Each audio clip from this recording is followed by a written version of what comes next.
Hello dears, welcome to our channel ultimate edu hub. তোমাদের সকলকে স্বাগত জানাই আজকের এই ক্লাসে। আশা করি তোমরা সবাই খুবই ভালো আছো।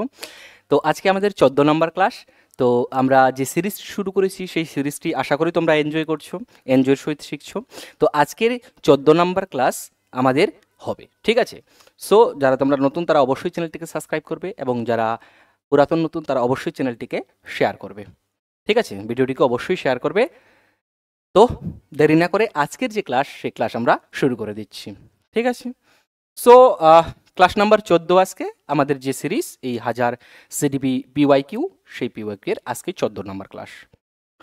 সো আজকের প্রথম কোশ্চিন যদি আমরা দেখে নিচ্ছি, 131 নাম্বার কোশ্চিন। আমরা অলরেডি 130 কোশ্চিন করে নিয়েছি, তাহলে আজকে 131 নাম্বার কোশ্চিনের 1 নাম্বার আজকের প্রথম কোশ্চিন, সেটি হচ্ছে যে দক্ষতার রূপান্তরে অর্থাৎ ট্রান্সফরমেশন অফ স্কিলস কোনটি উপযোগী। এখানে 4টি বিষয় দেওয়া রয়েছে, তাহলে দক্ষতা রূপান্তরে আমাদের কোনটি বিশেষ করে উপযুক্ত এখানে বা উপযোগী বিশেষ করে বলা হচ্ছে, তো তোমাদেরকে বলতে হবে এই কোশ্চিনের অ্যান্সার। ক্লিয়ার?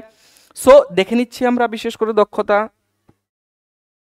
রূপান্তরের ক্ষেত্রে প্রথম অপশন বলা হচ্ছে যে দক্ষতা রূপান্তর একটি যাত্রা কোনো গন্তব্যস্থল।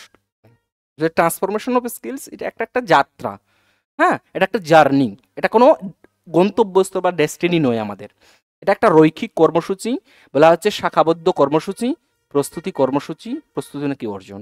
ট্রান্সফরমেশন অফ স্কিলস আমরা যদি এই 131-এর কোশ্চিন অ্যান্সার দেখি, তাহলে বিশেষ করে 131-এর কোশ্চিনের অ্যান্সার হচ্ছে এটা বলা হয় প্রস্তুতি এবং অর্জন। কীরকম যাত্রা, প্রস্তুতি চলছে, আর শেষে গন্তব্যস্থল আমরা পাচ্ছি কি দক্ষতা যখন রূপান্তর করছি তখন একটা বিষয় অর্জন করছি আমরা, কিছু প্রিপারেশন এবং একুইজিশন যেটাকে বলা হয়, প্রিপারেশন এবং একুইজিশন। আচ্ছা ঠিক আছে, প্রিপারেশন এবং একুইজিশন। আচ্ছা একটু আমরা দেখে নিচ্ছি যে আদার যে অপশনগুলো আমাদের কাছে ছিল না, কি ছিল অপশনগুলো? ছিল হচ্ছে রৈখিক কর্মসূচি আর শাখাবদ্ধ কর্মসূচি, কি ছিল লিনিয়ার প্রোগ্রাম এবং ব্রাঞ্চিং প্রোগ্রাম। আচ্ছা এটা হচ্ছে লিনিয়ার প্রোগ্রাম এবং ব্রাঞ্চিং প্রোগ্রাম, এইগুলো এই প্রোগ্রাম ইউজ করা হয় বিশেষ করে শিক্ষার্থীদের শিক্ষণের জন্য। কে ইউজ করে থাকেন? টিচারের দ্বারা ইউজ করে করা হয়, ঠিক আছে? টিচারের দ্বারাই এটা, বিশেষ করে টিচারের দ্বারাই নয়, এটা হচ্ছে সেলফ লার্নিং যদি আমরা বলতে পারি, স্টুডেন্টদের ক্ষেত্রে সেলফ লার্নিং যদি আমরা বলতে পারি, নিজে থেকেই শেখার ক্ষেত্রে। তাহলে দুটো প্রোগ্রাম এখানে, লিনিয়ার প্রোগ্রাম এবং ব্রাঞ্চিং প্রোগ্রাম। লিনিয়ার প্রোগ্রাম যদি আমরা বিশেষ করে প্রবর্তক দেখি তাহলে আমরা স্কিনার দেখব। কি লিনিয়ার প্রোগ্রামের বিশেষ করে স্কিনার। আচ্ছা এই যে প্রোগ্রাম, এই প্রোগ্রামে যখন একজন শিক্ষার্থী একটি বিষয় বিশেষ করে শিখছেন, তাহলে একটি বিষয় একটা টপিক বা প্রথম ধাপটি একটা, মানে এই প্রোগ্রামের ক্ষেত্রে একটি করে ধাপ রয়েছে। তো প্রথম ধাপটি শেখার হলো, যেখানে শিক্ষার্থীরা কি বলছেন, প্রথম ধাপে ধাপে এবং ক্রমবর্ধমান আকারে দক্ষতা অর্জন করে, কি করে দক্ষতা শিখতেছে, কি দক্ষতা শিখছে বিশেষ করে।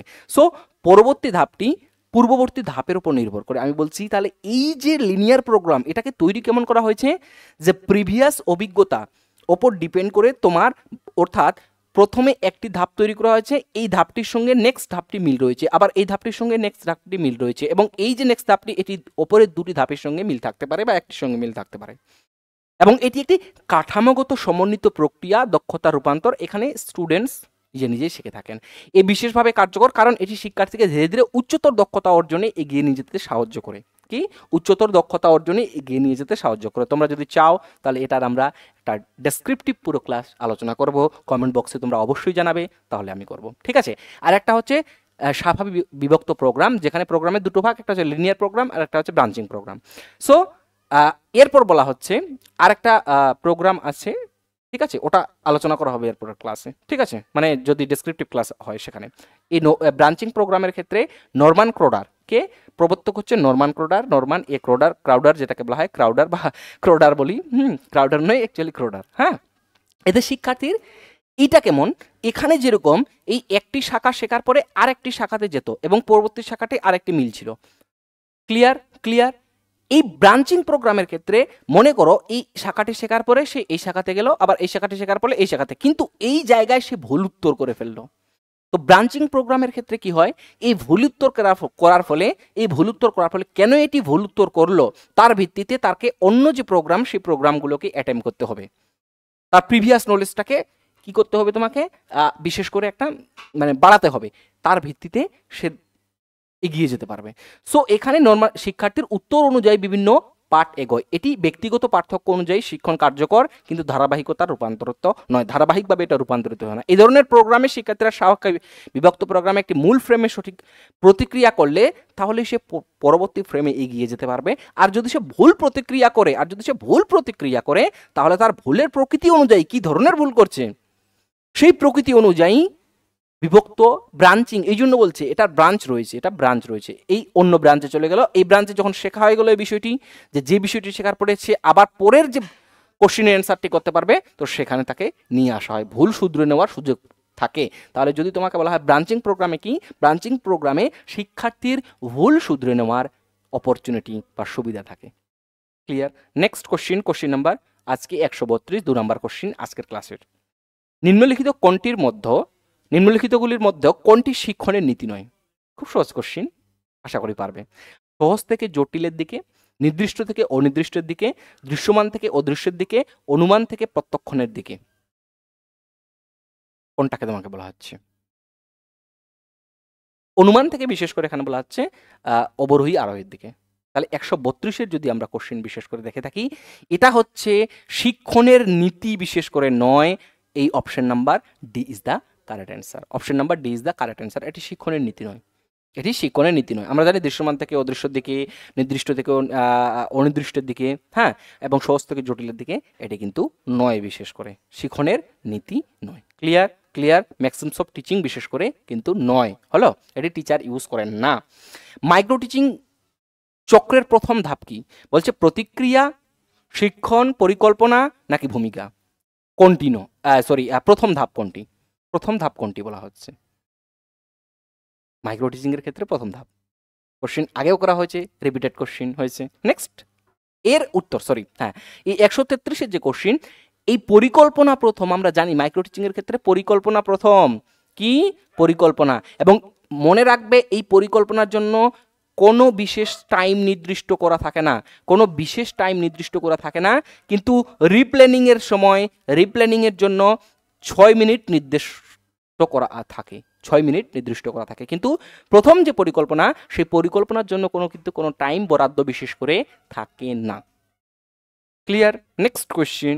আচ্ছা, এর একটু বিষয় আমরা ডিসকাস করে নিব হালকা একটু। কি বলছে যে মাইক্রো টিচিং এর ধাপগুলির মধ্যে প্রথম নিম্নরূপ। প্রথম হচ্ছে প্ল্যানিং, যেখানে পরিকল্পনা করা হয়, তারপরে টিচিং করা হচ্ছে, এটাও 6 মিনিট টাইম, ফিডব্যাক করা হচ্ছে, এরপর রিপ্ল্যানিং, রিটিচিং, রিফিডব্যাক। পুনঃ পরিকল্পনার জন্য কিন্তু 12 মিনিট, পুনঃ পরিকল্পনার জন্য সম্ভবত 12 মিনিট কি 6 মিনিট, আমি একটু কনফিউজড হয়ে আছি এই বিষয়টা নিয়ে। ঠিক আছে, কোনো ব্যাপার না, আমি কমেন্ট বক্সে লিখে দেবো তোমাদের কতক্ষণের সময়। ঠিক আছে, 6 মিনিট কি 12 মিনিট, আমার এই মনে হচ্ছে আমার রিপ্ল্যানিং এর জন্য 12 মিনিট সময়। ক্লিয়ার? প্ল্যানিং এর জন্য 12 মিনিট বিশেষ করে সময় দেওয়া হয়, রিটিচিং এর জন্য 6 মিনিট সময় দেওয়া হয়। ক্লিয়ার? সো এই হচ্ছে আমার ফেস, কি মাইক্রো টিচিং এর ফেস, হলো। আমিও মানুষ, আমিও কখনো কখনো হয়তো ভুলে যেতে পারি। ঠিক আছে, সো নেক্সট কোশ্চিন বলা হচ্ছে 134 নম্বর কোশ্চিন, আজকে 4 নম্বর কোশ্চিন।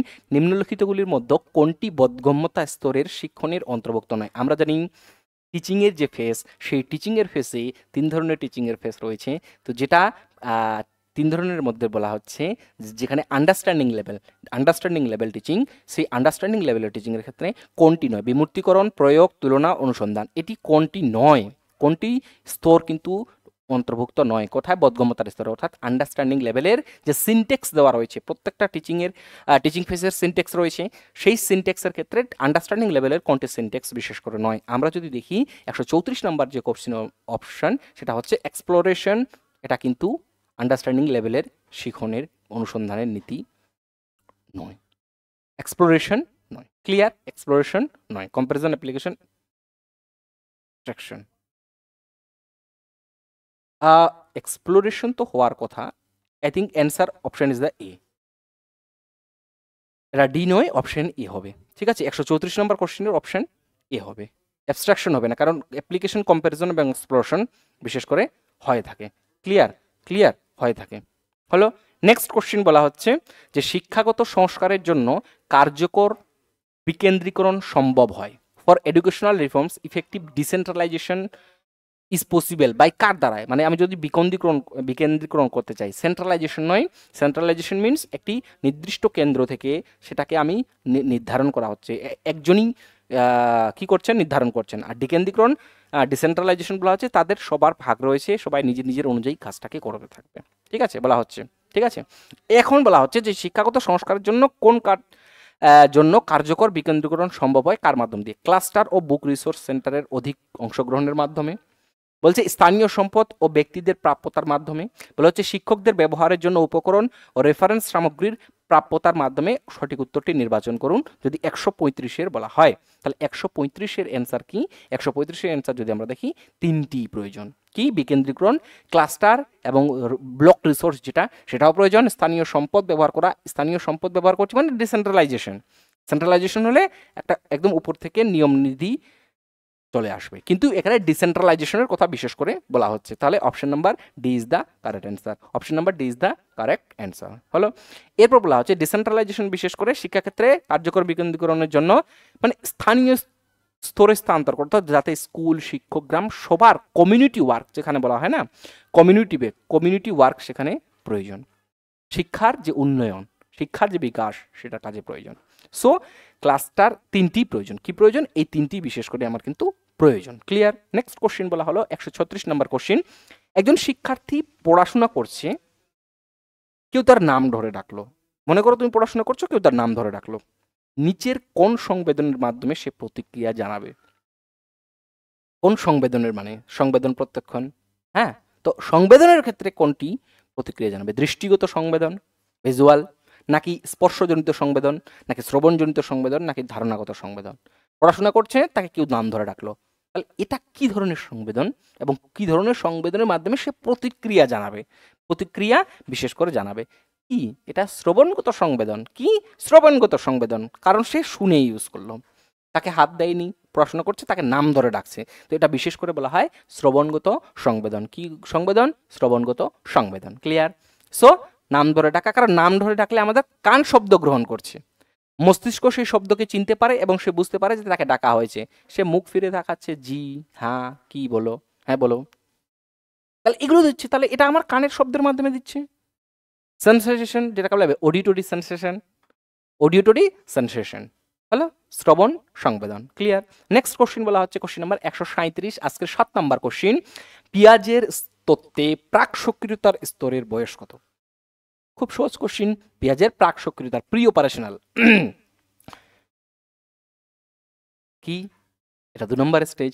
2 নম্বর স্টেজে তাহলে কি হবে? 4 থেকে 8, জন্ম থেকে 2 বছর, 2 থেকে 7 বছর, নাকি 5 থেকে 8 বছর? অবশ্যই অ্যান্সার আমাদের option number C is the correct answer. 137 questions, option number C is the correct answer. যেটা 2 থেকে 7 বছর আমরা বিশেষ করে জানি। জন্ম থেকে 2 বছর, ওটা হচ্ছে আমাদের সেন্সরি, ওটা হচ্ছে আমাদের সেন্সরি। ক্লিয়ার? এরপর আমরা যদি দেখি নিম্নলিখিতের মধ্যে কোনটি নিম্নলিখিতের মধ্যে কোনটি শৈশবের বুদ্ধিবৃত্তিক বিকাশের বৈশিষ্ট্য নয়? বলছে শৈশবের বুদ্ধিবৃত্তিক বিকাশের বৈশিষ্ট্য নয় নিচের কোনটি বৈশিষ্ট্য বিশেষ করে কিন্তু নয়, তোমাকে এখানে প্রশ্ন জিজ্ঞাসা করা হচ্ছে। হলো, সো বলা হচ্ছে কর্মজীবনের জন্য কার্যকরী পরিকল্পনা, বিজ্ঞান কল্পকাহিনীতে উচ্চ আগ্রহ, যুক্তিবিদ্যায় বৃদ্ধিপ্রাপ্ত ক্ষমতা, নাকি বলা হচ্ছে কল্পনাশ্রুত ভয়সমূহের অবসান। তো এটি পরবর্তী শৈশবের কোনটি বৈশিষ্ট্য বুদ্ধিবৃত্তিক, কি ইন্টেলেকচুয়াল যে ডেভেলপমেন্ট, সেই ইন্টেলেকচুয়াল ডেভেলপমেন্ট নয়, কোন লেটার চাইল্ডহুডে, অর্থাৎ পরবর্তী শৈশব। পূর্ববর্তী শৈশব না পরবর্তী শৈশব। ক্লিয়ার? ক্লিয়ার? তাহলে 138-এর যদি কোশ্চেন অপশন আমরা বিশেষ করে দেখি, দেখো শৈশবের শেষের দিকে কিন্তু বিজ্ঞানভিত্তিক কল্পনাহিতে উচ্চ আগ্রহ অবশ্যই হয়, কারণ শৈশবে আছে। যুক্তিবিদ্যায় বৃদ্ধিপ্রাপ্ত ক্ষমতা, যুক্তিবিদ্যাও করতে চায়। কল্পনাপ্রসূত ভয়সমূহের অবসান হয়, কিন্তু কর্মজীবনের জন্য কার্যকরী পরিকল্পনা এই বয়স নয়, এই বয়সটা কিন্তু নয়, কৈশোর বয়স কিন্তু সেটা নয়, কর্মজীবনের জন্য পরিকল্পনাকরণের জন্য বিশেষ করে নয়, এটা কিন্তু নয়। কারণ তার বয়স 6 থেকে 12 বছর, 6 থেকে 12 বছরে কি কর্মজীবনে পরিকল্পনা বিশেষ করে করে? কারণ সেই সময়ে তো যদি আমরা বিশেষ করে বলে থাকি, তার যুক্তিগত বিকাশ হয়, শিল্প, গণিত, কাহিনী, আবিষ্কার, এগুলো সম্পর্কে তার ডেভেলপমেন্ট হতে থাকে। তুমি ভেবে দেখো যে 6 থেকে 12 বছর বয়সে তোমার কর্মজীবনের পরিকল্পনা কি ছিল? তোমাকে যদি বলা হতো কি হবে, পাইলট হবো, এই হবো, ওই হবো, শেষে এখন কি হয়ে আছো, আমরা কি হয়ে আছি সবাই দেখো তোমরা, বুঝতে পারলে? তো সেটা কর্মজীবনে পরিকল্পনা সেই সময়ে হয় না। শিশুরা গল্প বিজ্ঞান এই সময়ের কাহিনীতে তখন কিন্তু বিশেষ করে আমাদের একটা যেরকম কমিক বুক পড়া বা কমিক বিষয়ে কমিক মুভি দেখা, কার্টুন দেখা আমাদের একটু বিশেষ করে জাগ্রত হয়। ক্লিয়ার? ক্লিয়ার? নেক্সট কোশ্চেন আজকের ১৩৯ নাম্বার কোশ্চেন, আজকের ৯ নাম্বার কোশ্চেন। নিম্নলিখিত কোন মনোবৈজ্ঞানিককে ভাষা বিকাশের সঙ্গে যুক্ত করা হয়? ল্যাঙ্গুয়েজ ডেভেলপমেন্ট কে? পেভলভ, বিনেট, চমস্কি নাকি মাসলো? পেভলভের জানি আমরা প্রাচীন বর্তন তত্ত্ব, বিনেটের জানি আমরা আইকিউ, মাসলোর জানি আমরা কি মোটিভেশনাল থিওরি। তাহলে চমস্কির কি? চমস্কি হচ্ছে ভাষা বিকাশের সঙ্গে যুক্ত। চমস্কির ফুল নাম নম চমস্কি। তিনি একটু আমরা দেখে নেব, পেভলভ প্রাচীন অনুবর্তন, বিনেট আইকিউ, মাসেলো হায়ারকি। আচ্ছা, নোয়াম চমস্কি একজন বিশেষ করে ভাষা শিক্ষার ক্ষেত্রে তার অবদান রয়েছে। এবং যদি তোমরা নোয়াম চমস্কি পড়ো, যে অন্যান্য পেডাগজিগুলো যে পড়বে না, আচ্ছা তোমরা যদি চাও অন্যান্য ক্লাসে আমরা এই যে এক একটা করে টপিক বেরোচ্ছে না, এই টপিকগুলো তোমাদের আলোচনা প্রয়োজন, তো আলোচনা চাইলে তোমরা অবশ্যই জানাবে, আমি তাহলে টপিকের ভিডিও শুদ্ধ দিতে থাকবো। তো নোয়াম চমস্কি বিশেষ করে বলেছিলেন যে ভাষা মানুষের একটা জন্মগত ক্ষমতা, ইনেট এবিলিটি। তাহলে নোয়াম চমস্কির মতে আমরা বিশেষ করে কি জানলাম, এটা একটা ইনেট এবিলিটি তার মতে, আমার মতে নয়, তার মতে। এবং তিনি এলএডি ল্যাঙ্গুয়েজ অ্যাকুইজিশন ডিভাইস নামক একটি মানসিক গঠন প্রস্তাব করেন, যার মাধ্যমে শিশুরা স্বাভাবিকভাবে ভাষা শিখতে পারে, মানে স্বাভাবিকভাবে ভাষা শিখতে পারে যেটা রয়েছে, এবং ইনবর্ন এটা। ক্লিয়ার? সো বলা হচ্ছে তিনি বিহেভিয়ারিজমকে চ্যালেঞ্জ করেছিলেন, মানে বিহেভিয়ারিজমের বিপরীত পক্ষে ছিলেন। বলেন শিশুরা শুধুমাত্র অনুকরণ করে ভাষা শেখে না, বরং তার মস্তিষ্কে ভাষা শেখার বিশেষ ক্ষমতা থাকে। কার মতে? নম চমস্কির মতে। দেখো, সবার আলাদা মতামত রয়েছে, নম চমস্কির মতামত রয়েছিল, তোমারও আলাদা মতামত থাকতে পারে, তোমার মতামত তুমি ব্যক্ত করতে পারো, কিন্তু সেটা সাইন্টিফিক, সেটা তোমাকে যুক্তিসঙ্গত দেখাতে হবে, তাহলে তোমার থিওরি পাবলিশড হবে, তোমাকে যুক্তিসম্মত, তোমাকে বৈজ্ঞানিক প্রমাণ করে দেখাতে হবে। ক্লিয়ার? সো তিনি এটিকে বিশেষ করে বলেছেন যে তিনি বিহেভিয়ারিজমের বিপরীত পক্ষে বলেছিলেন। বিহেভিয়ারিজমে যেখানে বলা হচ্ছিল, বা আচরণবাদে বিশেষ করে বলা হচ্ছিল যে অনুকরণ শেখে, অনুকরণের মাধ্যমে শেখে, আমরা বিশেষ করে দেখেছি ইমিটেশনের মাধ্যমে শেখে বাচ্চা। সো অবশ্যই শেখে। তো বলছে যে শিশু শুধুমাত্র অনুকরণ করে শেখে না, বলছে তিনি শেখেন কিন্তু শুধুমাত্র অনুকরণ করে শেখে না, বরং তার মস্তিষ্কে ভাষা শেখার বিশেষ ক্ষমতা থাকে, which is called language acquisition device, বলছে তার শুনি। ক্লিয়ার? নেক্সট কোশ্চিন, আজকের লাস্ট কোশ্চিন আমরা দেখে নিচ্ছি। 140 নম্বর কোশ্চিন, আজকে 10 নম্বর কোশ্চিন। থর্নডাইক তার তত্ত্বে প্রমাণ করেছেন। Thorndike proved his theory. Title ছিল? জ্ঞানমূলক শিখন, প্রচেষ্টা বলে শিখন, চিহ্ন শিখন নাকি স্থান শিখন? Space learning, sign learning, trial and error. আমরা জানি থর্নডাইকের প্রচেষ্টা বলে শিখন। Option number 140 B is the correct answer. কি? B is the correct answer. Thank you, সবাইকে ধন্যবাদ আজকের ক্লাসটিকে দেখার জন্য। এরপরে আরও আমাদের তোমরা এই সিরিজটিকে অবশ্যই পরপর দেখে থাকো। যারা পূর্ববর্তী ক্লাসগুলোকে দেখোনি তারা অবশ্যই দেখে নাও, কারণ ধীরে ধীরে একটু করে আমাদের যে নলেজ, সেই নলেজ স্টোর হচ্ছে। 1000 কোশ্চিন, মানে বুঝতে পারছো তুমি, সেই 1000 কোশ্চিন থেকে তুমি যদি 1000 কোশ্চিন কমপ্লিট করো এবং কনসেপ্টগুলোকে কমপ্লিট করে নাও, তাহলে তোমার কতটা